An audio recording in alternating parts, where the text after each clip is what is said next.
அஸ்ஸலாமு அலைக்கும் வரஹ்மத்துல்லாஹி வபரகாத்துஹு. அல்ஹம்துலில்லாஹ் வஸ்ஸலாத்து வஸ்ஸலாம் அலா ரசூலில்லாஹி அம்மா பஅத். கண்ணியத்திற்குரிய எல்லாம் வல்ல அல்லாஹ்வின் நல்லடியார்களே, பாசத்திற்குரிய இஸ்லாமிய பெரியோர்களே, மிகுந்த மரியாதைக்குரிய இஸ்லாமிய மார்க்க அறிஞர் பெருமக்களே, இறையில்ல நிர்வாக பெருமக்களே, பாலை வட்டார ஜமாஅத் உலமா சபையினுடைய நிர்வாக பெருமக்களே, எல்லாம் அல்ல அல்லாஹ்வின் மாபெரும் கிருபையினால் அல்லாஹ்விற்கு பிரியமான ஒரு இடத்தில் அல்லாஹ் நம்மை எல்லாம் ஒன்று சேர்த்து வைத்ததை போன்று மறுமை நாள் ஆகிரத்தில் நபிகள் நாயகம் ஸல்லல்லாஹு அலைஹி வஸல்லம் அவர்களோடு ஜன்னத்துல் ஃபிர்தௌஸில் அமரக்கூடிய பாக்கியத்தை எனக்கும் உங்களுக்கும் நம் குடும்பத்தாருக்கும் வருங்கால நம்முடைய சந்ததிகளுக்கும் காலம் சென்ற நம்முடைய முன்னோர்களுக்கும் அல்லாஹ் ரப்பல் ஆலமீன் முழுமையாக தந்தருள் புரிவானாக. ஆமீன். கண்ணியத்திற்குரிய அல்லாஹ்வின் நல்லடியார்களே, நேரம் சுருக்கமாக இருப்பதினால் என்னுடைய வார்த்தைகளை நேரடியாக நான் ஆரம்பிக்கின்றேன். அல்லாஹ் ரப்பல் ஆலமீன் உலகப் பொதுமறையாம் அல் குர்ஆனில் சூரத்துல் அஹ்ஸாப் 33வது அத்தியாயத்தில் 21வது வசனத்திலே ஒரு செய்தியை பதிவு செய்து வைத்திருக்கின்றார். நாம் அடிக்கடி கேள்விப்பட்டிருப்போம், லக்கத் கான லக்கும் ஃபீ ரசூலில்லாஹி உஸ்வத்துன் ஹஸனா லிமன் கான யர்ஜுல்லாஹ வல் யௌமல் ஆகிர வ ذكرல்லாஹ கஸீரா. நபிகள் நாயகம் ஸல்லல்லாஹு அலைஹி வஸல்லம் அவர்களின் வாழ்க்கையிலே உங்களுக்கு அழகான முன்மாதிரி இருக்கிறது. யாருக்கு என்று சொன்னால், மறுமை நாள் ஆகிரத்திலே அல்லாஹ்வை நாம் சந்திப்போம், மறுமை நாள் ஆகிரத்தை நாம் சந்திப்போம் என்று யார் ஆதரவு வைத்து அல்லாஹ்வை அதிகமாக நினைவு கூறுகிறார்களோ இவர்களுக்கு நபிகள் நாயகம் ஸல்லல்லாஹு அலைஹி வஸல்லம் அவர்களின் வாழ்க்கையிலே அழகான முன்மாதிரி இருக்கிறது என்று அல்லாஹ் ரப்பல் ஆலமீன் இந்த வசனத்திலே குறிப்பிடுகின்றான். லட்சக்கணக்கான நபிமார்கள் இந்த உலகத்திற்கு வந்திருக்கிறார்கள். ஒலி குல்லி உம்மத்தின் ரசூல், அல்லாஹ் ஒரு வசனத்திலே சொல்லுகின்றார், ஒவ்வொரு சமுதாயத்திற்கும் ரசூல்மார்களை நாம் அனுப்பினோம். ஒலி குல்லி கௌமி ஹாதி, ஒவ்வொரு சமுதாயத்திற்கும் நேர்வழி காட்டக்கூடியவர்களை நாம் அனுப்பினோம் என்று இரண்டு வகையாக அல் குர்ஆனிலே அல்லாஹ் குறிப்பிடுகின்றார். நபிமார்கள் வராத சமுதாயமே கிடையாது. எல்லா சமுதாயத்தவர்களுக்கும் நபிமார்கள் வந்திருக்கிறார்கள். அதிலும் சில சமுதாயத்திற்கு 3 நபிமார்கள் கூட வந்திருக்கிறார்கள் ஒரே காலகட்டத்தில். ஒரு ஏரியாக்காரங்க சொல்லுவாங்க, எங்களுக்கு தனி நபி வரணும்னு, அல்லாஹ் ஒரு நபியை அனுப்பி வைப்பார். இன்னொரு ஏரியாக்காரங்க சொல்லுவாங்க, இல்ல அவர் வந்து சொன்னா நாங்க கேட்க மாட்டோம், எங்களுக்கு ஒரு ஆள் வேணும் அப்படின்னு அவங்களுக்கு ஒரு நபியை அல்லாஹ் அனுப்பி வைப்பார். சூரத்து யாசிலே அல்லாஹ் சொல்வார், 3வது நபியை அனுப்புவதை கொண்டு நாம் சங்கை செய்தோம் என்று அல்லாஹ் சொல்லுகின்றார். ஆனா எந்த நபிமார்களை குறித்தும் இந்த நபியின் வாழ்க்கையிலே உங்களுக்கு நல்ல முன்மாதிரி இருக்கிறது என்று எந்த நபிமார்களை குறித்தும் அல்லாஹ் சொன்னதே கிடையாது. நபிகள் நாயகம் ஸல்லல்லாஹு அலைஹி வஸல்லம் அவர்கள் கிபி 570ஆம் ஆண்டு இந்த உலகத்தில் பிறந்து கிபி 633ஆம் ஆண்டு தன்னுடைய 63வது வயதுல இறந்து போனார்கள். இந்த 63 ஆண்டு கால வாழ்க்கையில 40 ஆண்டுகள் கழித்து 23 ஆண்டுகள் மட்டும்தான் ஒரு ஆன்மீக தலைவராக, ஒரு அரசியல் தலைவராக அல்லாஹ்வினால் தேர்வு செய்யப்பட்டு அவர்கள் பணி செய்தார்கள் என்பதை அல் குர்ஆனும் அல் ஹதீஸும் தெளிவாக சொல்லி காட்டுகிறது. இந்த 63 ஆண்டு கால வாழ்க்கை நபித்துவத்திற்கு முன்னாலும் சரிதான், நபித்துவத்திற்கு பின்னாலும் சரிதான். இந்த 63 ஆண்டு கால வாழ்க்கையிலும் ஒட்டுமொத்த சமுதாயத்திற்கும் அழகான முன்மாதிரி இருக்கிறது என்பதை அல்லாஹ் இந்த வசனத்திலே குறிப்பிடுகின்றார். உலகத்தில திருக்குறானை ஓதக்கூடியவர்கள் ஒரு உண்மையை புரிந்து கொள்வார்கள். அல்லாஹ் தன்னுடைய படைப்பினங்களை சிலவற்றின் மீது சத்தியம் அடைகின்றார். சூரியன் மீது சத்தியமாக, அதன் பிரகாசத்தின் மீது சத்தியமாக, வேகமாக செல்லக்கூடிய குதிரையின் மீது சத்தியமாக, இப்படியாக பல படைப்பினங்கள் மீது அல்லாஹ் சத்தியம் அடைகின்றார். ஆனால் யாருடைய வாழ்க்கையின் மீதும் அல்லாஹ் சத்தியம் பெற்றதே கிடையாது. ஆனால் நபிகள் நாயகம் ஸல்லல்லாஹு அலைஹி வஸல்லம் அவர்களின் வாழ்க்கை குறித்து லஅம்ருக, நபியே உங்கள் வாழ்நாளின் மீது சத்தியமாக. இப்போ ஒரு ஆள் மேல சத்தியம் விட்டு சொல்வதாக இருந்தா அவருடைய வாழ்க்கை எப்படி இருக்கணும்? நபித்துவத்திற்கு முன்னாலும் சரிதான், நபித்துவத்திற்கு பின்னாலும் சரிதான். பெருமானாருடைய வாழ்க்கையில பெருமானாரை ஏற்றுக்கொள்ளாத அபூஜைகள் கூட ஒரு தவறை கூட அவரால் சுட்டி காட்ட முடியாது, அவதூறு உங்கள் கூட அவர்களால் சுட்டி காட்ட முடியாது என்பதை அல்லாஹ் அந்த வசனத்தின் மூலமாக சொல்லுகின்றார். அப்ப பெருமானாருடைய வாழ்க்கையில நமக்கு அழகான முன்மாதிரி இருக்கிறது. திருக்குறான்ல 60வது அத்தியாயம் சூரத்துல் மும்தஹினா அல்ல 4வது வசனத்துல ஒரு அந்த ஆயத்துல அல்லாஹ் சொல்வான், கது கான லக்கும் உஸ்வத்துன் ஹஸனா ஃபீ இப்ராஹீம. இப்ராஹிம் அலைஹிஸ்ஸலாமுடைய வாழ்க்கையில உங்களுக்கு அழகான முன்மாதிரி இருக்கிறது என்று அல்லாஹ் சொல்லிவிட்டு ஒரே ஒரு விஷயத்துல மாத்திரம் நீங்க இப்ராஹிம் அலைஹிஸ்ஸலாத்தை பின்பற்றவே முடியாது என்று அல்லாஹ் சொல்லுகின்றார். ஆனா ரசூலை பற்றி சொல்லும் பொழுது அவருடைய குடும்ப வாழ்க்கையாக இருக்கட்டும், ஆன்மீக வாழ்க்கையாக இருக்கட்டும், அரசியல் வாழ்க்கையாக இருக்கட்டும், பொது காரியங்களாக இருக்கட்டும், எந்த காரியத்திலும் நபிகள் நாயகம் ஸல்லல்லாஹு அலைஹி வஸல்லம் அவர்களை நீங்கள் கண்களை மூடிக்கொண்டு தாராளமாக பின்பற்றலாம். ஆனா இப்ராஹிம் அலைஹிஸ்ஸலாமுடைய வாழ்க்கையில ஒரே ஒரு காரியத்தை மட்டும் நீங்கள் பின்பற்றவே முடியாது. அது என்னது? இல்லா கவுல இப்ராஹிம் அலி அபீஹி லஅஸ்தக்ஃபிரன்ன லக. இப்ராஹிம் அலைஹிஸ்ஸலாம் ஏகத்துவத்தின் தந்தை. அல்லாஹ் தனக்கு நேசராக இப்ராஹிம் அலைஹிஸ்ஸலாம் அவர்களை தேர்வு செய்து கொண்டார். ஆனா அவர்களின் தந்தை ஆசர் இருக்கிறாரு, சிலைகளை வியாபாரம் வடித்து சிலைகளை தயாரித்து அதை விற்பனை செய்யக்கூடியவர். அப்ப இப்ராஹிம் அலைஹிஸ்ஸலாம் என்ன செய்யறாங்கன்னா தந்தைக்கு அழைப்பு கொடுக்கிறாங்க, யா அபத்தி லிம தஅபுது மாலா யஸ்மஉ வலா யுப்சிரு வலா யுக்னி அன்க ஷைஆ. தந்தை அவர்களே, எதையும் பார்க்காத, எதையும் கேட்காத, நன்மை செய்யாத, தீமை செய்யாத சிலைகளை ஏன் நீங்கள் வணங்குகின்றீர்கள்? தந்தைக்கு அழைப்பு கொடுக்கிறாங்க, தாவா செய்யறாங்க.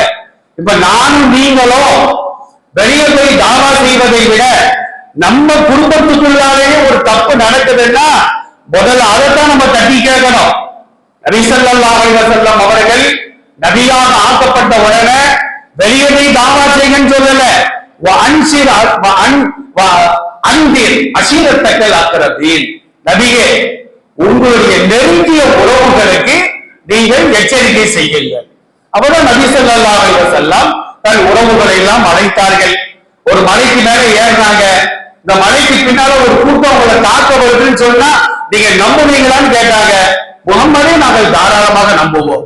அந்த சாதிக்குள் அந்த அமீனோன், நீர் உண்மை சொல்லக்கூடியவர், நீர் நம்பிக்கையானவர், நீர் பொய் சொல்ல மாட்டீர் அப்படின்னு சொன்ன உடனே நபி ஸல்லல்லாஹு அலைஹி வஸல்லம் சொன்னாங்க, இந்த உலக வாழ்க்கை நிரந்தரம் அல்ல, இதற்கு பின்னால் முடிவில்லாத ஒரு வாழ்க்கை இருக்கிறது.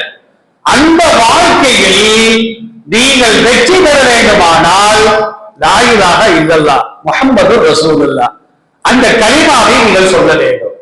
அப்பதான் மக்கள் எல்லாம் கேட்டாங்க, இதுக்குதான் எங்களை கூப்பிடுமா? தப்பல் லக்க யா முஹம்மத், முகம்மதை நீ நாசமாப்போ. யார் சொன்னா? அபூ லஹப் சொன்னாரு.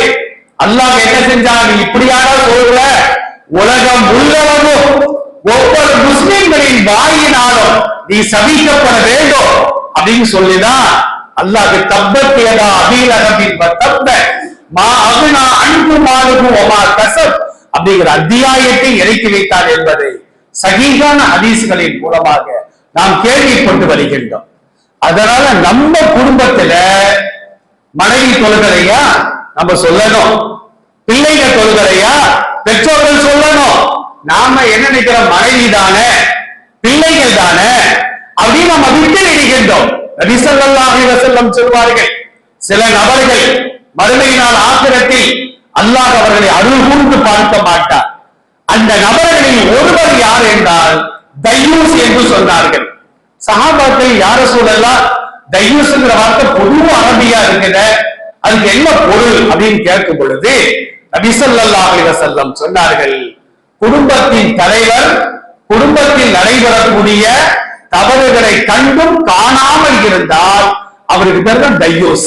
அவர் 5 நேரம் தொழுதால் என்ன, ஜக்காத்தை கொடுத்தால் என்ன, ஹஜ்ஜி செய்தால் என்ன, குடும்பத்தில் நடைபெறக்கூடிய தவறுகளை அவர் தண்டிக்காத காரணத்தினால் அவர்களுடைய அமல்கள் வீணாக்கப்பட்டு அவர் நரகத்திற்கு செல்வார் என்று பெருமானார் ஸல்லல்லாஹு அலைஹி வஸல்லம் சொல்லி காட்டுவார்கள். இப்ராஹிம் அலைஹிஸ்ஸலாம் அத்தாட்ட சொல்றாங்க, யா அபதி லா தஅபுது ஷைத்தான், சைத்தான வணங்காதீங்க என்ற உடனே அவருக்கு சுருன்னு ஏறிட்டு அவர் என்ன சொன்னாரு, இல்லம் தந்தகி ல அர்ஜுமன்னக, நீ இதோட உன்னுடைய பிரச்சாரத்தை ஓய்க்கவில்லை என்றார் மகன் என்றும் பாராமல் உன்னை கல்லால் எழுந்து நான் சாகரித்தேன். அல்லாஹ் திருக்குர்ஆன்ல பதிவு செய்து வைத்திருக்கின்றார். இப்ராஹிம் அலைஹிஸ்ஸலாம் இதுக்கு மேல அத்தாட்ட பேசலாம் ஒண்ணு நடக்க போறதுன்னு நினைச்சுக்கிட்டு அவர் வீட்டை விட்டு போகும்போது சொல்றாரு, என் ரப்புட்ட உங்களுக்காண்டி நான் பாவ மன்னிப்பு தேடுவேன் அப்படின்னு சொன்னார். அல்லாஹ் சொல்றான், நீ பாவ மன்னிப்பு தேடுவேன்னு சொல்றது நல்ல காரியம் தான். பாவ மன்னிப்பு யாருக்கு தேட வேண்டும் தெரியுமா, யார் மூமினாக இந்த உலகத்தில் வாழ்ந்து மூமினாக இறந்து விடுகிறாரோ அவருக்குத்தான் பாவ மன்னிப்பு தேட வேண்டும். இன்னைக்கு நம்ம குடும்பத்துல எவ்வளவு பேர் இறந்திருந்தாங்க, நம்ம பாவ மன்னிப்பு தேடுறதே இல்லை. ஒரு சஹாபி வருகின்றார், யார சொல்லலாம், என் பெற்றோர்கள் இறந்து விட்டார்கள், அவங்களுடைய மௌத்துக்கு பின்னால அவங்களுக்கு நான் ஏதாவது நன்மை செய்யணுமா அப்படின்னு கேட்கிறார். எல்லாம் சகீகான செய்திகள். அப்ப நபி ஸல்லல்லாஹு அலைஹி வஸல்லம் சொன்னாங்க, ஆமா இருக்குது, இஸ்தக்ஃபிர் லஹுமா, உன் பெற்றோருக்காக நீ பாவ மன்னிப்பு தேடு. நம்மள எத்தனை பேர் பாவ மன்னிப்பு தேடுறோம்? ஒரு கிழமையை உருவாக்கி அந்த கிழமையில சாப்பாடு ஆக்கி அதை தின்னுட்டு குறை சொல்லிட்டு போற வேலையை தான் நம்ம பார்க்கிறோமே தவிர, யாருன்னா என் பெற்றோர்கள் இறந்து விட்டார்கள், நபிமார்களுடைய பிரார்த்தனைகள்லாம் பாருங்க, குர்ஆன்ல அல்லாஹ் நிறைவாக பதிவு செய்து வைத்திருப்பான். ரப்பியகஃபிர்லி வலிவாலி தைய வலில் முஃமினீன, இறைவா என் பாவத்தை மன்னித்து விடு, என் பெற்றோரின் பாவத்தை மன்னித்து விடு, மூமினான ஆண்களுடைய பெண்களுடைய பாவத்தை மன்னித்து விடு. நபிமார்கள் செய்யக்கூடிய அந்த பிரார்த்தனைகளை அல்லாஹ் அல் குர்ஆனிலே நமக்கு தெளிவாக சொல்லி காட்டுவார். அப்ப இப்ராஹிம் அலைஹிஸ்ஸலாம் தந்தையை பார்த்து சொல்வாங்க, உங்களுக்காண்டி நான் பாவ மன்னிப்பு தேடுவேன். அல்லாஹ் பார்த்தா இது கூடாது இப்ராஹிமே, உன் தந்தை என்ன மூமினாவரே, அல்லாஹ்வை நம்பி இருக்கிறாரா, உன்னை ரசூலாக ஏற்றிருக்கிறாரா, அவர் இணை வைத்த நிலையில் மௌத்தாகிவிட்டார், அவருக்காக நீ பாவ மன்னிப்பு தேடுவது கூடாது, அதில் மாத்திரம் நீங்கள் இப்ராஹிமை பின்பற்றாதீர்கள். நீங்க நாம செய்யக்கூடிய சுன்னத்துகள்ல பெரும்பாலும் சுன்னத்துகள் யாரைத்தான் பின்பற்றுறோம், இப்ராஹிம் அலைஹிஸ்ஸலாத்தை. வத்தபிஉ மில்லத்த இப்ராஹிம ஹனீஃபா, இப்ராஹிமுடைய மார்க்கத்தை நீர் பின்பற்றினீராக அல்லாஹ் அல் குர்ஆனிலே சொல்லுகின்றார். 10 சுன்னத்துகள். எனவே தாடி வைப்பது, மீசையை கத்தரிப்பது, நாசிக்கு தண்ணீர் செலுத்தி அதை சிந்துவது, பல் தேய்ப்பது, இதெல்லாம் சுன்னத்தான காரியங்கள். கடமையான குளிப்பை குளிப்பது, அக்குள் முடிகளை அகற்றுவது, மறைவான இடங்களிலே வளரக்கூடிய முடிகளை அப்புறப்படுத்துவது, கத்னா செய்வது, இதெல்லாம் யாருடைய சுன்னத்துகள்? இப்ராஹிம் அலைஹிஸ்ஸலாமுடைய காலத்திலிருந்து தொன்று தொட்டு அவைகள் வந்து கொண்டே இருக்கின்றன. உலகத்துல முதல் முதலா கத்னா செஞ்சது யாரு? இப்ராஹிம் அலைஹிஸ்ஸலாம். வறுமை நாள் ஆகிரத்துல அந்த மனுஷன் நாம நிற்போமே, இப்ப நல்ல ட்ரெஸ் போட்டிருக்கிறோம், நம்ம தாய்மார்கள் எல்லாம் பட்டாடை உடுத்திருக்கிறார்கள். ஆனால் மஹ்ஷர் மைதானத்துல எல்லாருமே பிறந்த நாளைக்கு தான் நாம் நிற்போம். கத்னா செய்யப்படாதவர்களாக, செருப்படிய அணியாதவர்களாக, ஆடை இல்லாதவர்களாக மஹ்ஷர் மைதானத்திலே நாம் நிற்போம். இந்த ஹதீஸ ரசூலுல்லாஹ் சொல்லும் பொழுது ஆயிஷா ரலியல்லாஹு அன்ஹா கேட்கிறாங்க, யார ரசூலல்லாஹ் நம்மளை யாரும் பார்க்க மாட்டாங்களா? அங்க யாரை பார்க்க முடியும்? எல்லாமே யானப்சி. சூரியன் 15 கோடி கிலோமீட்டருக்கு அப்பால் இருக்கின்ற சூரியன் 1 மைல் தூரத்தில் கொண்டு வந்து அல்லாஹ் நிறுத்துவான். அப்ப எப்படி இருக்கும் பாருங்க, ஏசி விட்டு வெளியே பாருங்க, வெக்க என்ன மாதிரி இருக்குது. 1 மைல் தூரத்தில் சூரியன் வந்து நிறுத்தப்படுகின்ற பொழுது நமக்கு எப்படி இருக்கும்? அதான் பெருமானார் ஸல்லல்லாஹு அலைஹி வஸல்லம் அவர்களுக்கு அல்லாஹ் ஹவுலுல் கௌசர் தடாகத்தை கொடுப்பான். இன்ஷா அல்லாஹ் நமக்கெல்லாம் அந்த பாக்கியத்தை அல்லாஹ் தர வேண்டும். அந்த கௌசர் தடாகத்தை சுத்தி சின்ன சின்ன கோப்பைகளை அல்லாஹ் வைத்திருப்பான்.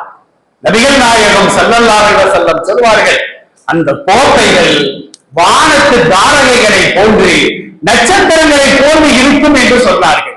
அதுக்கு 2 வகையான கருத்து ஹதீஸ்கள் கொடுத்துருவாங்க. நட்சத்திரங்கள் மின்னுவதை போன்று அந்த கோப்பைகள் மின்னும். நட்சத்திரங்களை எண்ண முடியுமா? அதை கொண்டு அந்த கோப்பைகளுக்கு எண்ண முடியாது. அப்போ ஒவ்வொருத்தரா மூமின்கள் வர வர நபிகள் பெருமானார் ஸல்லல்லாஹு அலைஹி வஸல்லம் தன்னுடைய திருக்கரத்தால் தண்ணீரை எடுத்து கொடுப்பார்கள். அதை குடித்து விட்டால் தீர்ப்பு சொல்லப்படுகின்ற வரையிலும் தாகம் ஏற்படவே செய்யாது. சில பேர் வருவாங்க, ரசூலுல்லாஹ் கொடுக்க போவாங்க, மலக்குகள் தடுத்து விடுவார்கள். யார ரசூலல்லாஹ், இவர்கள் ஒரு சமுதாயத்தை சார்ந்தவர்கள் தான், ஆனால் உங்களுடைய மரணத்திற்கு பின்னால் குர்ஆன் சுன்னாவில் இல்லாத பல வகையான சேட்டைகளை செய்தவர்கள், மார்க்கத்தின் அடிப்படையிலே மார்க்கத்தில் சொல்லப்படாத, மார்க்கத்தில் அனுமதி இல்லாத பல காரியங்களை இவர்கள் செய்த காரணத்தினால் இவர்களுக்கு அந்த தண்ணீரை அருந்துகின்ற பாக்கியம் இல்லை என்பதாக மலக்குகளால் பெருமானார் தடுத்து நிறுத்தப்படுவார்கள். பெருமானார் ஸல்லல்லாஹு அலைஹி வஸல்லம் இந்த ஹதீஸை எல்லாம் சொல்லி காட்டுறாங்க. அப்ப இப்ராஹிம் அலைஹிஸ்ஸலாமுடைய தந்தை முஷ்ரிக்கா இறந்துட்டாரு. அல்லாஹ் வந்து இது கூடாது என்ற உடனே இப்ராஹிம் அலைஹிஸ்ஸலாம் அவர்களும் அதை விட்டு தவிர்த்து கொள்வார்கள் என்பதை அல் குர்ஆனும் அல் ஹதீஸும் நமக்கு தெளிவாக சொல்லி காட்டுகிறது. அருமையானவர்களே, அழகிய முன்மாதிரினா என்ன அர்த்தம்? இன்னைக்கு நம்ம இஸ்லாமிய இளைஞர்களை நாம் எடுத்துக்கொள்வோம். யாரை பின்பற்றுகின்றார்கள்? யாருடைய வாழ்க்கையிலே தீன் துன்யாவுடைய முழு வெற்றி இருக்கிறதோ அந்த பெருமானாரை பின்பற்றுவதை விட்டுவிட்டு யாருக்கு பின்னால போனா ஹிதாயத்தை இழக்க வேண்டிய ஒரு சூழல் ஏற்படுமோ, மறுமையிலே நிரந்தரமாக நரகத்தை அடைய வேண்டிய ஒரு சூழல் ஏற்படுமோ, அப்படிப்பட்ட ஆன்மீக தலைவர்களையும் அரசியல் தலைவர்களையும் திரைப்பட நடிகர்களையும் இஸ்லாமிய இளைஞர்கள் பின்பற்றக்கூடிய ஒரு அவலமான சூழ்நிலையை இன்றைக்கு நாம் கண்கூடாக பார்த்து வருகின்றோம். அழகான முன்மாதிரி என்றால் ஒரு தலைவருக்கு பின்னால போறது முன்மாதிரி இல்லை. வெளிப்புற வாழ்க்கை அவருக்கு நல்லா இருக்கும், அந்த புற வாழ்க்கை கூவத்தை விட மோசமா தான் இருக்கும். இன்னைக்கு பார்க்கிறோமா இல்லையா?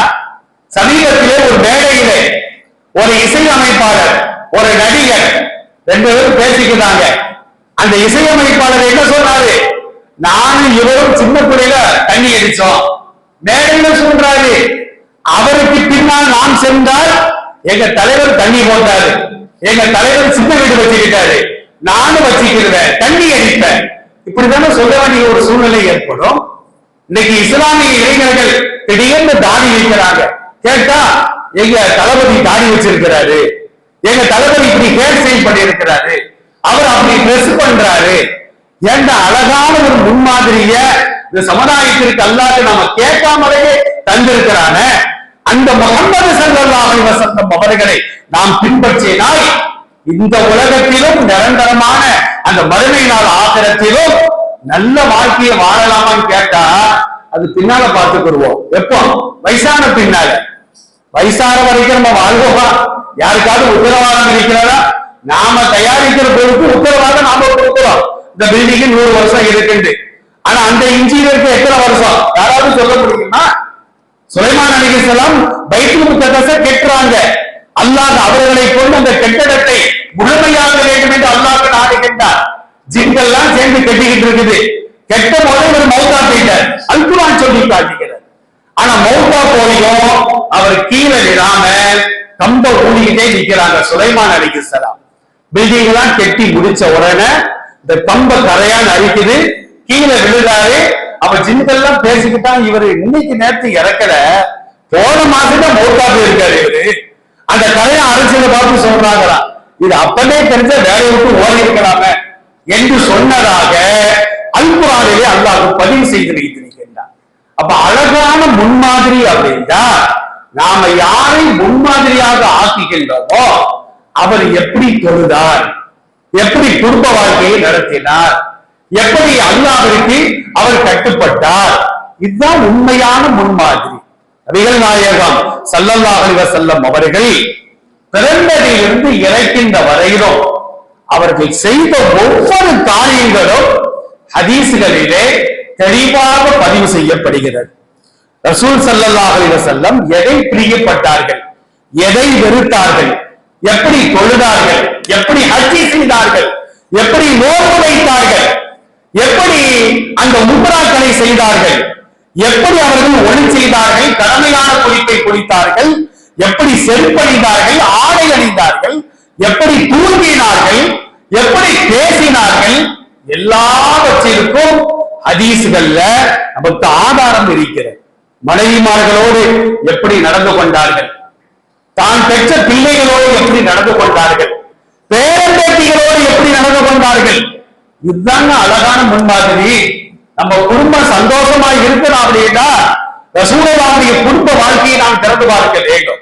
உலகத்துல எல்லா கலைகளுக்கும் கல்லூரிகள் இருக்கிறது. அரசு கலைக்கல்லூரி, தனியார் கலைக்கல்லூரி, மருத்துவக் கல்லூரி, இன்ஜினியரிங் கல்லூரி, எல்லா சமையலுக்கு கூட கல்லூரி வந்துருச்சு. பெண்களை விட ஆண்கள் தான் இன்னைக்கு ரொம்ப சமைக்க ஆரம்பிச்சிருக்கிறாங்க. ஏன்னா பெண்கள் இன்னைக்கு வருங்காலங்கள்ல சமைக்கிற மாதிரியே இல்லை, ஆண்கள் தான் சமைக்க வேண்டும். அந்த மாதிரி ஒரு பின்பற்றம் ஏற்பட்டு விட்டது. எல்லாவற்றிற்கும் கல்லூரிகள் இருக்கிறது. ஆனா குடும்பவியல் கல்லூரி எங்கேயாச்சும் இருக்குதா? அரசு குடும்பவியல் கல்லூரி. கணவன்னா யாரு, மனைவினா யாரு, எப்படி குடும்பம் நடத்தணும், எப்படி பிள்ளைய பெற்றெடுக்கணும், பிள்ளைகளை எப்படி வளர்த்து ஆளாக்கணும், எங்காவது இருக்கிறதா? ஆனால் 14 நூற்றாண்டுகளாக இஸ்லாத்தில் மட்டும்தான் குடும்பவியல் கல்லூரி செயல்பட்டுக் கொண்டிருக்கிறது. அதுக்கு நம்ம வேற எங்கேயும் போக வேணாம். அல் குர்ஆனை வாங்குங்க, ஹதீஸ வாங்குங்க. குடும்பவியல் சம்பந்தமாக அல்லாஹ் சொல்வதை, ரசூல் ஸல்லல்லாஹு அலைஹி வஸல்லம் சொல்வதை எடுத்து பார்த்தால் நம்முடைய குடும்பம் இந்த உலகத்திலேயே அது சுவர்க்கமாக காட்சி தரும் என்பதில் எந்த விதமான சந்தேகம் கிடையாது. ஒரே வசனத்தை பாருங்கள், குடும்பவியல் சந்தோஷமாக மனைவியோடு நாம் எப்படி வாழ வேண்டும் என்பதற்கு ஒரு ஆயத்தல்ல, பாதி ஆயத்து தான். அணிந்ததை கேட்டு பாருங்க. அல்லாஹ் சொல்லுகின்றான், கணவன்மார்களே உங்கள் மனைவியரோடு சந்தோஷமாக மகிழ்ச்சியாக நீங்கள் குடும்பம் நடத்துங்கள். பெரும்பாலான குடும்பங்கள்ல கணவன்மார்கள் செய்யக்கூடிய தவறு என்ன தெரியுமா? நம்மள யாருக்காவது அந்த மாதிரி தவறுகள் இருந்தால் நாம் தவிர்த்து கொள்ள வேண்டும். ஏன்னா ரசூலுல்லாஹ் மௌத்தாகும் பொழுது பெண்களை பயந்து கொள்ளுங்கள், மனைவிமார்களை பயந்து கொள்ளுங்கள், மனைவிமார்களை அவர்களை நீங்கள் சிரமப்படுத்தாதீர்கள், தொழுகையை ஞாபகப்படுத்தினாங்க, பெண்கள் குறித்து எச்சரிக்கை செய்தார்கள். ஹதீஸ்களிலே நாம் பார்த்து வருகின்றோம். நபி ஸல்லல்லாஹு அலைஹி வஸல்லம் அவர்களுக்கு அல்லாஹ் இந்த ஆயத்தை இறக்கி வைக்கின்றார். சில கணவன்மார்கள் என்ன செய்யறாங்க தெரியுமா? தம் அடிச்சுட்டு அந்த புகையை மனைவியினுடைய மூஞ்சில போய் ஊதுறது. அந்த ஆயத்துக்கு இதுல விளக்கம் போடுறாங்க. மனைவிமார்களுடைய முகத்தில் போய் துர்வாணியை வெளியாக்குறது, ஏப்பம் விடுவது, எச்சிக்கையால முகத்துல அடிக்கிறது, இந்த மாதிரிலாம் உள்ளாடைய கலக்கி மனைவியினுடைய முகத்தில் தூக்கி போடுறது. இதனால அடுத்த வருஷம் வர்ற வம்பு இன்னைக்கே வந்துடும். கடைசியில தலாக்குல தான் நிற்கும். நடக்கிறதா இல்லையா? ஆனா அல்லாஹ் என்ன சொல்லுகின்றான்? மனைவிமார்களோடு சந்தோஷமாக நீங்கள் குடும்பம் நடத்துங்கள். எப்படி குடும்பம் நடத்துறது? எந்த கல்லூரியில நமக்கு சொல்லி தராங்க? கல்லூரிகள் இதெல்லாம சொல்லி தருவாங்க. கல்லூரியில தண்ணி அடிக்கிறதுக்கும் டாஸ்மாக்கு எப்படி போறது, எப்படி போதை பழக்கத்தை எப்படி உருவாக்குவது. சமீபத்துல கன்னியாகுமரியில பாத்தீங்களா, பெண்கள் ஸ்கூல்ல பெண் குழந்தைகள் மதுபானங்களை அருந்திக் கொண்டிருக்கிறார்கள். கோயம்புத்தூர்ல ஒரு மாணவர் பள்ளிக்கூடத்துக்குள்ளார கல்லூரிக்குள்ளார போதை நடமாடுது சொல்லி கொடுத்ததுனால 5 பேர் சேர்த்து கொலை செய்கின்றார். நடக்கிறதா இல்லையா? அப்ப குடும்பவியல் சம்பந்தமாக அல்லாஹ் சொல்றான், கணவன்மார்களே உங்கள் மனைவியரோடு நீங்கள் சந்தோஷமாக வாழுங்கள். நபி ஸல்லல்லாஹு அலைஹி வஸல்லம் இந்த ஆயத்து இறங்கின உடனே ஆயிஷாவை கூப்பிடுவாங்களாம். புகாரி முஸ்லிம்ல இந்த செய்தி பதிவு செய்யப்படுகிறது. ஆயிஷா ரலியல்லாஹு அன்ஹாவை கூப்பிட்டு, 2 பேரும் ஓட்டப்பந்தயம் வைப்போம், 2 பேரும் ஓடுவோம் அப்படின்னு என்ன செய்யறாங்கன்னா, ஆயிஷாவும் ரசூலுல்லாவும் ஒரு இலக்கை வைத்துக் கொண்டு 2 பேரும் ஓடுறாங்க. ஓடுனா ஆயிஷா வெற்றி பெற்றார்கள், பெருமானார் தோல்வி அடைந்தார்கள். ஆயிஷா ரலியல்லாஹு அன்ஹா சொன்னாங்களா, நான் தான் வெற்றி. மனைவியும் விட்டு கொடுத்துருக்காங்க ரசூலுல்லாஹ். அது ஹதீஸுக்கு அப்படிதான் விளக்கம் போடுறாங்க. கொஞ்ச நாளைக்கு பின்னால மறுபடியும் ஓட்டப்பந்தயம். இப்ப ரசூலுல்லாஹ் வெற்றி, ஆயிஷா தோல்வி. நாமெல்லாம் தான் என்ன செய்வோம், மனைவியை உசுப்பேத்தி விட்டுருவோம். பாத்தியா நீ தோத்துட்டாங்க. அந்த அம்மா கோச்சிட்டு அம்மா வீட்டுக்கு போயிடும். ஆனா ரசூலுல்லாஹ் சொன்னாங்க, அன்னைக்கு இன்னைக்கு சரியா போயிட்டு, அன்னைக்கு நீ வெற்றி இன்னைக்கு நான் வெற்றி அப்படின்ற உடனே பெண்களுக்கு என்னைக்குமே தோல்வியை ஏத்துக்கிறதே முடியாது. ஆயிஷா ரலியல்லாஹு அன்ஹா சொன்னாங்களா, யார சொல்லலாம், அன்னைக்கு நான் ஒல்லியா இருந்தேன், வேகமா ஓடிட்டேன், நீங்க கொஞ்சம் குண்டாயிட்டேன், என்னால ஓட முடியல, அதனால நான் தோற்றிருக்கேன் என்று ஆயிஷா ரலியல்லாஹு அன்ஹா சொல்லக்கூடிய வார்த்தைகள் ஹதீஸ்களிலே பதிவு செய்யப்படுகிறது. ரசூலுல்லாஹ் எந்த அளவிற்கு மனைவிமார்களோடு மகிழ்ச்சியாக வாழ்ந்தார்கள் என்றால், ஆயிஷா ரலியல்லாஹு அன்ஹா சொல்வாங்க, நாங்கள் மாதவிடாய் வரக்கூடிய பெண்ணாக இருப்போம். மாதவிடாய் காலங்கள்ல உறவு வைத்துக் கொள்வது கூடாது, அது ஹராம். ஒருத்தர் உறவு வச்சுட்டாருன்னா கிட்டத்தட்ட 1.5 கிராம் 1 கிராம் தங்கம் அவர் தர்மம் செய்ய வேண்டும். நீங்க அதெல்லாம் சமுதாயத்தில் ரொம்ப பேருக்கு தெரியவே மாட்டேங்குது. ஒரு காலகட்டத்தில் யூதர்கள் என்ன செய்வாங்கன்னா, அந்த காலத்தில் மனைவிமார்களை பயன்படுத்திக் கொள்வார்கள். இன்னும் சில பேர் வீட்டை விட்டே துரத்திடுவாங்க. அவங்க சஹாபாக்கள் கேட்கிறாங்க, யாரும் சொல்லலாம், ஒரு கூட்டம் அப்படி நடக்குது, ஒரு கூட்டம் இப்படி இருக்குது, நாங்க எப்படி நடக்கிறது அப்படின்னு கேட்ட உடனே அல் குர்ஆன்ல சஹாபாக்கள் கேட்ட ஒரு 14 கேள்வி, அற்புதமான கேள்விகள். எஸ் அலூனக அனில் அகில்லா, நிலவை பற்றி அவர்கள் கேட்கிறார்கள். எஸ் அலூனக அனில் மஹி, இந்த மாதிரி மாதவிடாய் காலங்களிலே நாங்கள் எவ்வாறு நடந்து கொள்ள வேண்டும் என்பதை பற்றி கேட்கிறார்கள். குல்ஹுவாதன் ஃபஅ்தஸிலுன் நிஸா, உன் மனைவி வீட்டை விட்டு நீ துரத்தாத, நீ வீட்டை விட்டு வெளியே போ.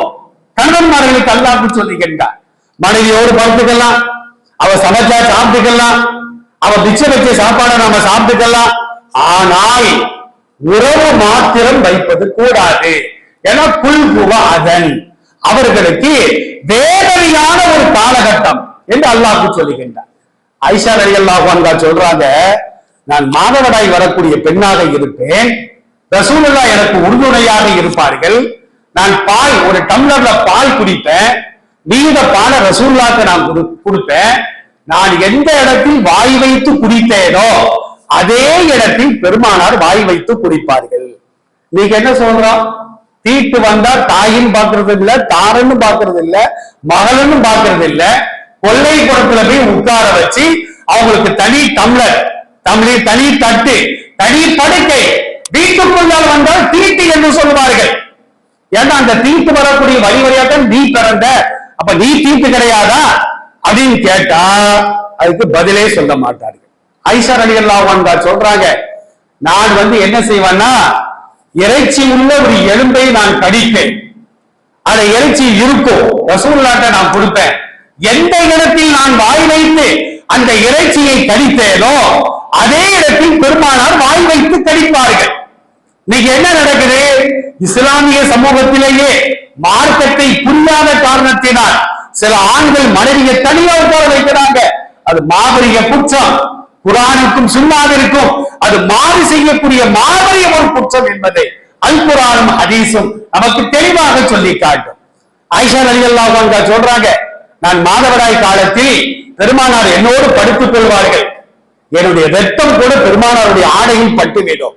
ரசூலுல்லாஹ் என்ன செய்வாங்க தெரியுமா, ஈரமாக இருந்தால் தண்ணீரை விட்டும் கழுகுவார்கள், அது காய்ந்திருந்தால் கையால் சுரண்டி விட்டு அந்த ஆடையோடு குழந்தைக்கு செல்வார்கள். மார்க்க சட்டம் நமக்கு கூறுகிறது. இப்ப நாமளே ராத்திரி படுத்து கிடக்கிறோம், தூக்கத்துல விந்தி வெளியாகி விடுகிறது, வேற ஆடை இல்லைன்னு வச்சுக்கிடுவான். அந்த ஆடையில எந்த இடத்துல விந்து இருக்கிறதோ அது ஈரமாக இருந்தால் தண்ணீரால் சுத்தம் செய்ய வேண்டும். காய்ந்திருந்தால் கையால் சுரண்டி விட்டு அதே ஆடையோடு நாம் தொழுகைக்கு செல்லலாம் என்பதை பெருமானார் ஸல்லல்லாஹு அலைஹி வஸல்லம் நமக்கு தெளிவாக சொல்லி காட்டுகிறார்கள். அருமையானவர்களே, இதையெல்லாம் நம்முடைய வாழ்க்கையிலே கடைபிடிக்க வேண்டும். உபைத் இப்னு ரிஃபாஆ ரலியல்லாஹு அன்ஹு அறிவிக்கக்கூடிய ஒரு செய்தி, அல் அதபுல் முஃப்ரத் அப்படிங்கிற சஹீஹான கிதாபுல 699வது செய்தியாக பதிவு செய்யப்படுகிறது. ரசூலுல்லாஹ் எதையெல்லாம் நிறுத்திருக்கிறாங்க பாருங்க. ஒரு காலகட்டத்துல ரசூலுல்லாஹ் துஆ செய்யறாங்க, அல்லாஹும்ம ஹப்பிபி இலைனல் ஈமான வ ஸய்யின்ஹு ஃபீ குலூபினா வ கர்ரிஹி இலைனல் குஃப்ர வல் ஃபுசூக வல் இஸ்யான் வஜஅல்னா மினர் ராஷிதீன். அற்புதமான பிரார்த்தனை. இதையெல்லாம் நம்ம கேட்கணும், அல்லாஹ்ட்ட கேட்கணும். இறைவா, ஈமானை எங்களுக்கு பிரியமுள்ளதாக நீ ஆக்கி வைத்து விடு, அதை எங்களுடைய உள்ளங்களிலே அழகாக நீ காட்டு. அதே நேரத்தில் நன்றி கெட்ட தனத்தையும் பாவம் செய்வதையும் உனக்கு மாறு செய்வதையும் எங்களுக்கு நீ வெறுப்பாக ஆக்கி வைத்து விடு. இன்னைக்கு ஈமான் நம்மளுக்கு வெறுப்பா இருக்கு. குர்ஆன் ஓத சொன்னா வெறுப்பா இருக்கு, தொழுகைக்கு கூப்பிட்டா வெறுப்பா இருக்கு, ஜகாத்தை கொடுத்தா வெறுப்பா இருக்கு. பாவம் செய்வோம், படத்துக்கு போவோமா, ஓகே நான் ரெடியா இருக்கிறேன், தூக்கம் வந்தாலும் பரவாயில்லை. பாவம் செய்வதற்கு நாம் தயாராக இருக்கின்றோம். நாம இல்லாட்டும் கூட நம்ம சமுதாயத்திலே ஒரு கூட்டம் தயாராக இருக்கின்றது. சங்கையான ரமலான் மாதத்துல ஒரு பெரிய வேதனைன்னு அப்படின்னா பல இஸ்லாமியர்களை நாம் பார்க்கின்றோம். நோக்க வைக்காட்டும் பரவாயில்லை, சனியில் தொலைக்கு போட்டுலாம், அந்த நேரத்தில் தண்ணியை போட்டுக்கிட்டு பள்ளிவாசலுக்கு முன்னால ஆட்டத்தை போட்டுக்கிட்டு 27 அன்னைக்கு பாக்குறேன், தொழு வச்சுட்டு வீட்டுக்கு போறேன், ஏன் பின்னால தொழ 2 பேர் தண்ணி போட்டு ரோட்ல ஆடிக்கிட்டு இருக்கிறான். அது எவ்வளவு பெரிய குற்றம். மார்க்கெட்டில் மதுபானம் தடை செய்யப்பட்டு விட்டது. இதில் 3ஆம் ஆண்டுக்கு பின்னால்தான் அல்லாஹ் மதுபானத்தை தடை செய்கின்றார். ஆனா இன்னைக்கு தாராளமயமாக ஆக்கப்பட்டிருக்கிறதா இல்லையா? நம்ம குடும்பத்துல யாராவது மது பழக்கம் உள்ளவர்களாக இருந்தால் நாம் அவர்களை தட்டி கேட்க வேண்டும் என்பதை நபிகள் பெருமானார் ஸல்லல்லாஹு அலைஹி வஸல்லம் அவர்களின் வார்த்தைகள் நமக்கு தெளிவாக சொல்லி காட்டுகிறது. அருமையானவர்களே, அப்ப ஈமானை நாம் பிரியப்பட வேண்டும். மாறு செய்வதையும் நன்றி கெட்டத்தனமாக நடப்பதையும் பாவம் செய்வதையும் நாம் வெறுத்து வாழ வேண்டும். அல்லாஹ் ரப்பல் ஆலமீன் அல் குர்ஆன்ல சில செய்திகளை பதிவு செய்து வைத்திருக்கின்றார். சில பாவங்களை செய்யறதுனால நாம செய்யக்கூடிய நல்லறங்கள் எல்லாம் பாழாகி விடும். ஒருத்தர் 5 நேரம் தொழுகிறாரு, ஒரு குறிப்பிட்ட ஒரு பாவத்தை செய்யறாரு, அவர் செஞ்ச அமல்லாம் அழிஞ்சு போயிடும். எப்படி நம்ம கம்ப்யூட்டர்ல டெலீட் பட்டனை கொடுத்தா நம்ம புரோகிராம்லாம் அழிஞ்சு போகுதோ அந்த மாதிரி அழிந்து போய்விடும். அல்லாஹ் சொல்லுகின்றான், யா அய்யுஹல்லதீன ஆமனு அதீஉல்லாஹ வ அதீஉர் ரசூல வலா துப்தீனு அஅமாலக்கும். சூரத்து முஹம்மதுல 47வது அத்தியாயத்தில் 33வது வசனத்திலே அல்லாஹ் சொல்லி காட்டுகின்றான், நீங்கள் அல்லாஹ்விற்கு கட்டுப்படுங்கள், அதாவது குர்ஆன் படி நடங்கள்.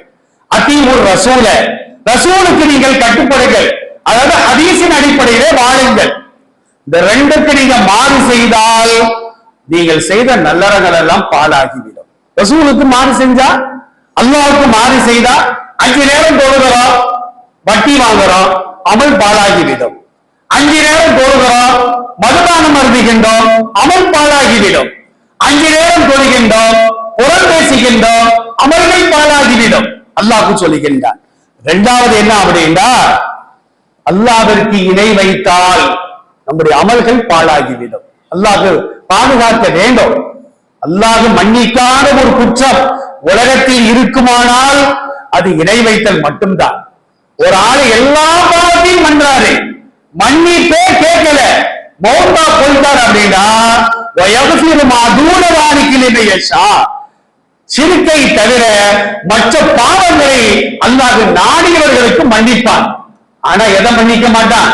தனக்கு இணையாக ஒருவனை கருதினால், தனக்கு இணையாக ஒருவனை வணங்கினால் அந்த பாவத்தை மட்டும் அல்லாஹ் மன்னிக்க மாட்டான்.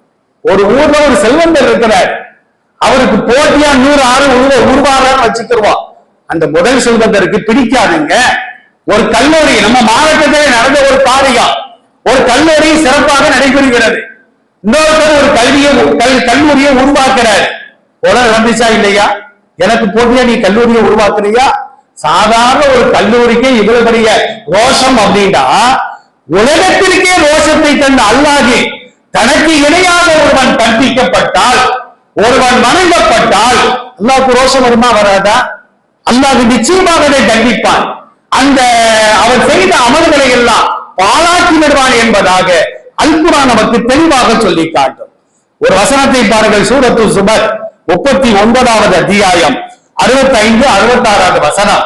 வலக்கது ஊஹிய இலைக்க வ இலைல்லதீன மின் கபலிக்க லயின் அஷ்ரகித லயஹ்பதன அமலுக்க வல தக்கூனன்ன மினல் ஹாசிரீன். அற்புதமான வசனம். நபியை பார்த்து அல்லாஹ் சொல்லுகின்றார், நபியே, உமக்கு முன்னால் வாழ்ந்து சென்ற நபிமார்களுக்கும் அறிவிக்கப்பட்ட செய்தி என்ன தெரியுமா? லயின் அஷ்ரகித லயஹ்பதன அமலுக்க வல தக்கூனன்ன மினல் ஹாசிரீன். நீர் இணை வைத்தாலும் நீர் செய்த அமல்கள் எல்லாம் பாழாகிவிடும், நஷ்டவாளியாக நீர் ஆகிவிடுவீர் என்று ஆதம் அலைஹிஸ்ஸலாத்தை பார்த்து சொன்னா, நூஹ் அலைஹிஸ்ஸலாத்தை பார்த்து அல்லாஹ் சொன்னா, இத்ரீஸ் அலைஹிஸ்ஸலாத்தை பார்த்து அல்லாஹ் சொன்னா, ஈசா அலைஹிஸ்ஸலாத்தை பார்த்து அல்லாஹ் சொன்னா, ரசூலை பார்த்தும் அல்லாஹ் சொல்லி காட்டுகின்றார். எனவே மனதால் கூட நாம் இணை வைப்பது கூடாது. ரெண்டாயிட்டா மூணாவதா ரசூலுல்லாஹ் சொல்ற அல்லாஹ் சொல்லுகின்றான் சூரத்துல் பக்கரால 264வது வசனம், யா அய்யுஹல்லதீன ஆமனூ லா துப்திலு ஸதகாத்திக்கும் பில் மன்னி வல் அதா. நம்ம தான தர்மம் கொடுக்கிறோமே, தொழுகிறோமே, ஹஜ்ஜி செய்யறோமே, நல்ல வேலை செய்கின்றோமே, இதை மற்றவர்களுக்கு சொல்லி காட்டினால், சொல்லி காட்டுற பழக்கம் ரொம்ப இருக்கு சமுதாயத்துல. சில பேர் எப்பா இந்த வருஷம் ஹஜ்ஜில பயங்கர கூட்டம்பா, உடனே 4 பேர் ஹஜ்ஜி போட்டில இந்த வருஷம் அப்படின்றவாங்க. இவர் சொல்லி காட்டதான் நோக்கம். இவர் அல்லாஹ்விற்காக ஹஜ்ஜி செய்தாரா, மக்கள் புகழ வேண்டும் என்பதற்காக ஹஜ்ஜி செய்தாரா?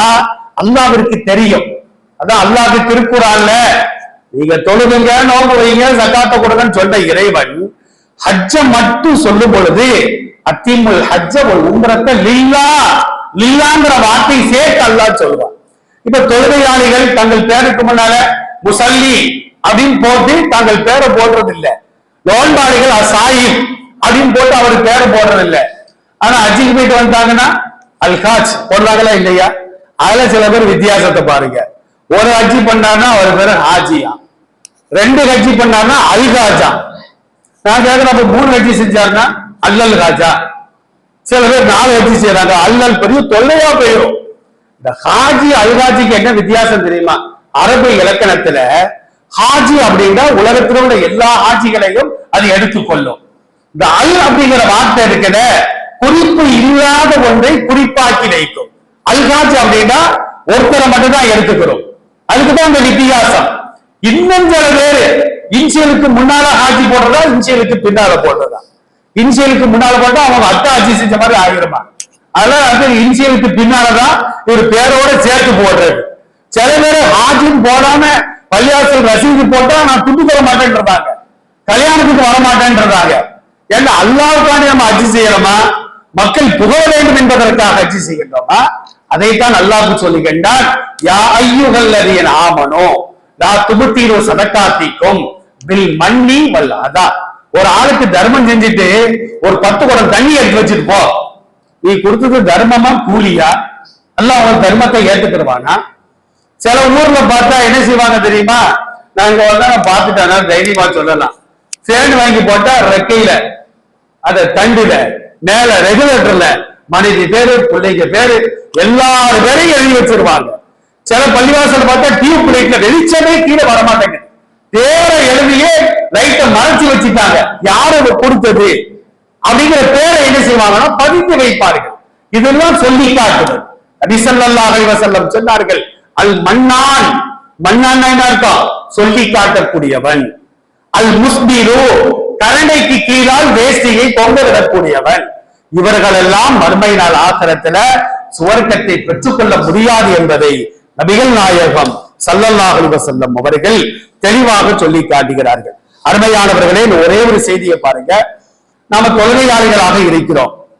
தொழுகைக்காக நாம் வரும் பொழுது நம்ம உடல் சுத்தம், உடை சுத்தம், அது மாதிரி வாயை சுத்தப்படுத்தி தான் பள்ளிவாசலுக்கு வரணும்.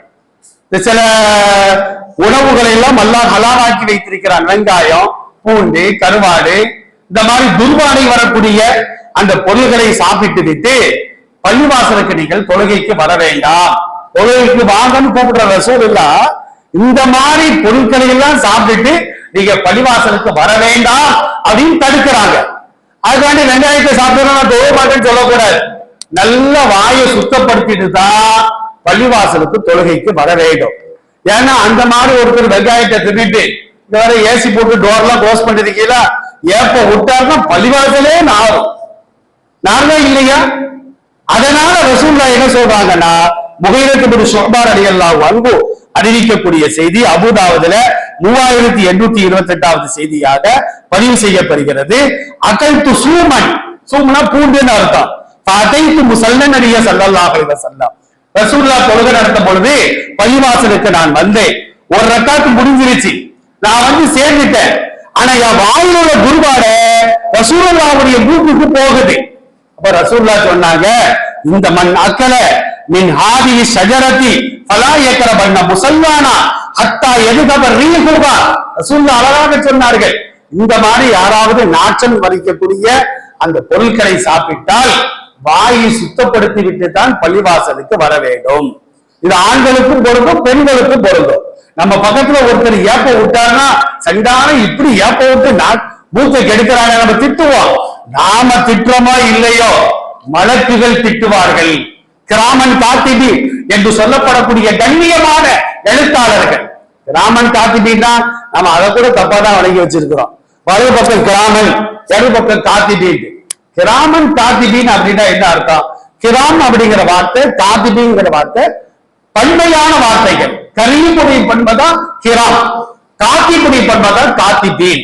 அப்ப சந்தையான எழுத்தாளர்கள் வலது பக்கத்துல இடது பக்கத்துல நமக்கு மேல கீழே அல்லாஹ் என்ன செய்யறான்னா ஒவ்வொரு மனிதனுக்கும் முன்னால் பின்னால் மேலே கீழே வலது இடது பாதுகாப்பை கொடுக்கின்றார்.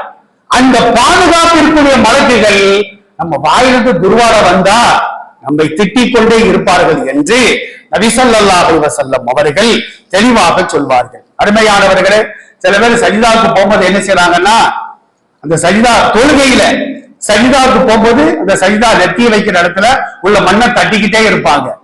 அது தொழுகையில தட்டுவதை பெருமானார் வெறுத்தார்கள். ரசூலுல்லாஹ் எதை வெறுத்தாங்களோ அதை நானும் நீங்களும் வெறுக்கிறோம். தொழுகைக்கு முன்னாலே நாம என்ன செய்யணும்? அந்த மாதிரி தூசி கிடந்தால், பொடி கருக்கள் கிடந்தால், மணல்கள் கிடந்தால், குப்பைகள் கிடந்தால் அதை தொழுகைக்கு முன்னாலே அப்புறப்படுத்த வேண்டும். சில பேர் சஜிதாவுக்கு போகும்போது ஊதிக்கிட்டே போறாங்க, அது கூடாது, அடுத்தவரின் பக்கம் தள்ளி விடுவார்கள். அதையெல்லாம் பெருமானார் வன்மையாக கண்டித்தார்கள் என்பதை ஹதீஸ்களின் மூலமாக நாம் பார்த்து வருகின்றோம். அருமையானவர்களை, இது மாதிரி ரசூலுல்லாஹ் வெறுத்தவைகள் அப்படின்னு நம்ம பார்த்தோம்னா ஹதீஸ்கள்ல ஆயிரக்கணக்கான செய்திகள் பதிவு செய்யப்படுகிறது. எனக்கு கொடுக்கப்பட்ட நேரத்துல என்னால முடிஞ்ச சில செய்திகளை சொல்லி இருக்கின்றேன். இன்ஷா அல்லாஹ் வாய்ப்புகள் கிடைக்கும் பொழுது நாம் மற்றவைகளை பார்த்துக் கொள்வோம். எல்லாம் அல்லாஹ் ஜல்ல ஷானஹு தஆலா எதை நாம் பேசினோமோ, எதை நாம் கேட்டோமோ அதை நம்முடைய வாழ்க்கையில் கொண்டு வந்து இங்கு வராதவர்களுக்கும் அதை எடுத்து சொல்லக்கூடிய தாயிகளாக என்னையும் உங்களையும் அல்லாஹ் ஆக்கி அன்பு புரிவானாக. பாடை வட்டார உலமாக்களுக்கும் இந்த ஜமாத் நிர்வாகிகளுக்கும் ஜமாத்தார்களுக்கும் மனமார்ந்த ஜஸாக்குமுல்லாஹு கைரா நன்றியை தெரிவித்துக் கொள்கின்றேன். அஸ்ஸலாமு அலைக்கும் வரஹ்மத்துல்லாஹி.